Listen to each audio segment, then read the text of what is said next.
The cardinal, who had been French ambassador to Vienna a few years earlier, had fallen foul of Marie Antoinette's mother, the Empress Marie Theresa, and wanted nothing more than to win back royal approval. Lamotte saw her chance. She discovered that the jewelers Charles-Auguste Baumer and Paul Bossange were trying to sell off an extraordinarily expensive necklace that had originally been designed for Madame du Barry, the mistress of the former King Louis XV. The necklace was worth an estimated 2 million livres, roughly $15 million today. At the death of the king, the necklace was unpaid for, and the jewelers were facing bankruptcy. They had already tried to sell it to the current king, Louis XVI, but the queen refused, saying, "We have more need of 74 ships than of necklaces." Lamotte, an inveterate con artist, persuaded the cardinal that she enjoyed the queen's secret favor.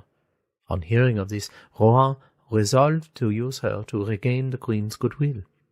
Lamotte encouraged the cardinal to begin writing to the queen, and claimed to pass on the letters to her. In reality, and along with her other lover, Villette, a forger, she created her own replies from the queen. In these fake letters, the queen spoke of her desire for the necklace, but aware of the reluctance of the king to buy it due to the current dire financial situation of the country, she hoped that the cardinal could lend her the money as a secret favor. The cardinal believed these letters to be authentic and agreed to buy the necklace for the queen. A late-night secret liaison was arranged in the garden of the Palace of Versailles, where the cardinal was to meet the queen. In reality, Lamotte sent a prostitute who resembled the queen, called Nicole Le Guay d'Oliva, who assured him of her forgiveness.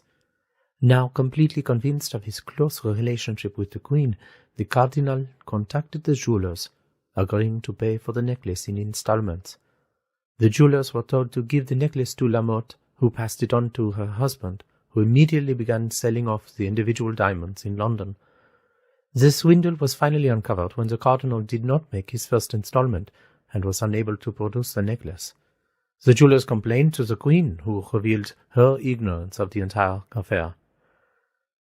The cardinal was arrested along with Lamotte, the forger, Villette, the prostitute, d'Oliva, and Count Cagliostro, one of the cardinal's clients, whom Lamotte accused of having orchestrated the entire con. The cardinal was acquitted and exiled to one of his own properties in southern France. Rétaux de Villette was found guilty of forgery and exiled. Nicole d'Oliva was acquitted. Count Cagliostro, though acquitted, was exiled from France by orders of the king. Jean de Lamotte, the adventuress at the heart of the story, was found guilty and sentenced to be whipped, branded, and imprisoned for life in the Salpêtrière, a notorious prison for prostitutes. However, she managed to escape disguised as a boy and made her way to London, where, in 1789, she published her memoirs. Unsurprisingly, she blamed Marie Antoinette for the whole affair. Louis XVI and Marie Antoinette, although completely unaware of the scam, had decided to publicly prosecute to defend their honor. Unfortunately, this had the opposite effect, destroying the reputation of the queen, whom many believed had manipulated Lamotte to wreak revenge on her enemy, the cardinal. The affair entirely discredited the Bourbon monarchy in the eyes of the people, and the queen's reputation would never recover from the incident. Only a few years later, she would face the guillotine, the dying symbol of the corruption of the ancient regime.